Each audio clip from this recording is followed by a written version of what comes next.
name is David, and in today's tutorial we're going to follow up from a previous video where we have shown you how to create a black mask for a white underprint when printing a design like Tony the Tiger, like the shirt I'm wearing. And in today's tutorial I'm actually going to use these two files that we've created in the previous video.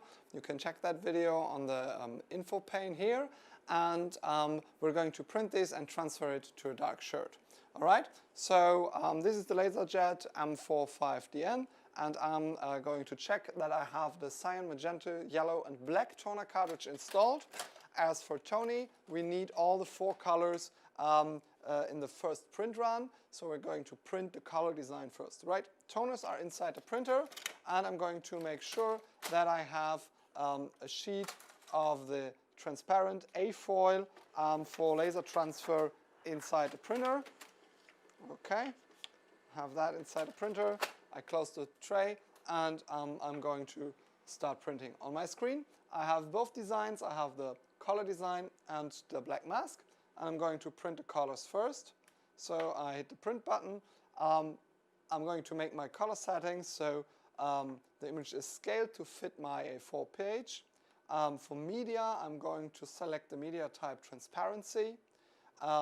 For the layout settings, I'm going to flip the image so that it's printed in mirror image mode. Remember, you'll have to do that for the second file as well. So yeah, that's basically it. So I'm not changing the colors and I'm not moving to grayscale here. In this case, I'm printing full color. Then I hit the print button, and I'm waiting for my foil to be printed. And then I'm going to reinsert the A foil, and I'm going to print the white underprint underneath it. Alright, once we have the design printed, we can take it from the laser printer and we can reinsert the page into the printer. Therefore I open the tray, I just reinsert the page just the way it came out, it goes in again, make sure that the printed side is facing up, that it aligns well, and then close the paper tray.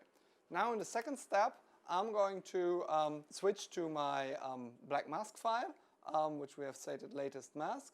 I'm going to open the print dialog, and now I'm just going to change one little setting, and this is I'm going to change to black and white printing or to grayscale printing. It's important because we will only want to use the white toner cartridge. But before I hit print, I install the white toner cartridge. Therefore I open the printer, I open the cartridge tray, I take the black toner out, leave it to the side, I unpack a white toner cartridge which I have ready here. Alright, I insert the white toner cartridge in the spot where I have removed the black one, I close the printer, and I close the tray. The printer now will calibrate itself quickly, and after the calibration I can just print the white underprint. After the calibration of the printer, which is an automatic process, I again review my settings, black and white is enabled, grayscale printing, and I just hit the print button. Alright, now that we have run the second print, all the whites in Tony's design are in the place, and also the whole background is covered with white toner, and it aligns really well as we have cropped the image before and have created the mask in Photoshop. Now we're going to our heat press.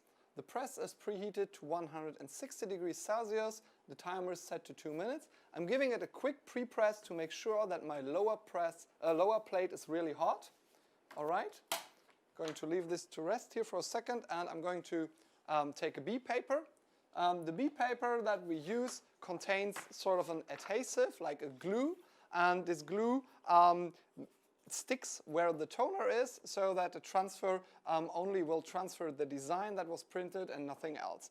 You can easily recognize the B paper by the yellow lines on the back.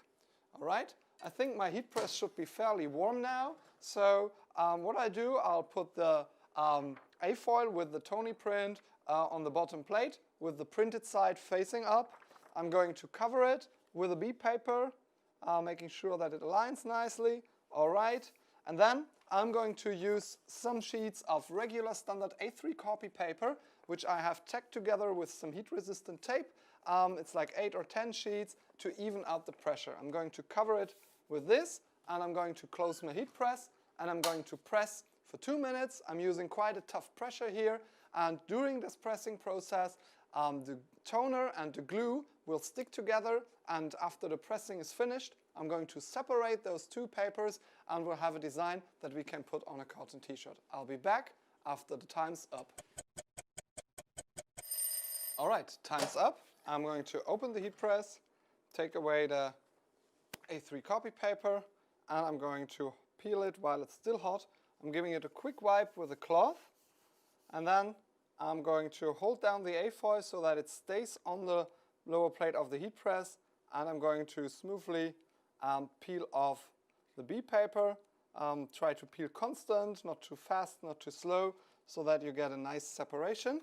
All right, cool. As you can see, now the glue from the B paper has been taken on by the toner, and we have a nice transfer, and now we can just quickly cut around the design and then place it on the t-shirt. We'll have to do that cutting around the design because sometimes there are some indentation marks from the B paper on the A sheet, and we don't want these marks to, transfer to our t-shirt as well.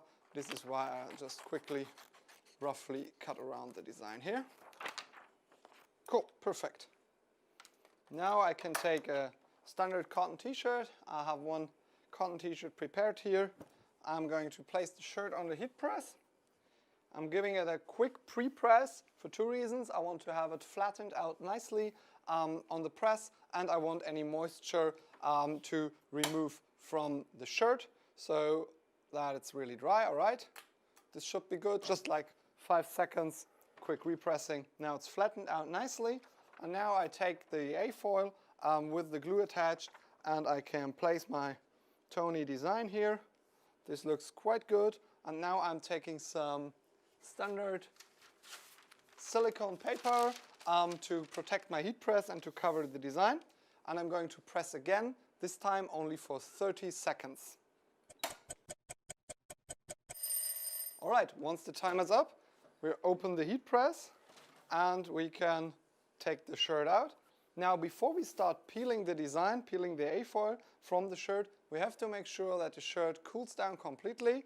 I'm just leaving the shirt to rest here next to the window to cool down, and we'll be back after the shirt is cold. All right, our shirt should be fairly cold now, so I'll take the shirt and I'm going to place it on an even workspace. It's easiest to do this on a flat and even workspace, and I'm going to start peeling the design. I'm just folding over the edge, and then I just easily roll over the design and peel off the A-foil to get a nice separation here.